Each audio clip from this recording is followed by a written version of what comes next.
Abuti! Hindi ikaw sino? Matagal nang patay ang kasabot mo si Daryl.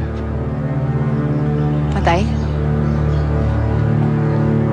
Bakit? May alam ka ba? Wala akong alam kay Daryl. Matagal ko na siyang hindi nakita kaya hindi ko alam kung buhay siya o patay na siya. Hindi ko alam. Ako sigurado. At sa huli, ako pa rin ang magtatagumpay. Clarissa, kapag napatunayan ko may kinalaman ka sa nangyayari sa akin, hindi mo magugustuhan ang gagawin ko. You're in a bad situation. Nasa putir namin ang anak mo. Teka lang, Nick. Huwag na huwag mong itadamay si Natalie dito. Dinidiktahan mo ba ako kung ano pwede at hindi ko pwedeng gawin? Nick, nakikiusap ako sa'yo. Please, huwag mo namang idamay ang bata dito. Wala naman siyang kinalaman dito eh.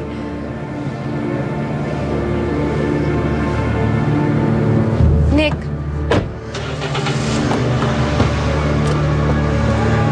Nick, huwag mo idamay si Natalie!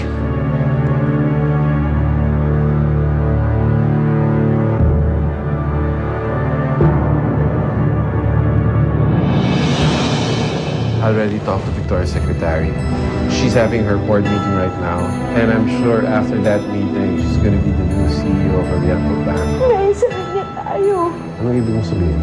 Nasa kanya na yung Oriental Bank. Natuloy, you are now looking at the new CEO of Oriental Bank.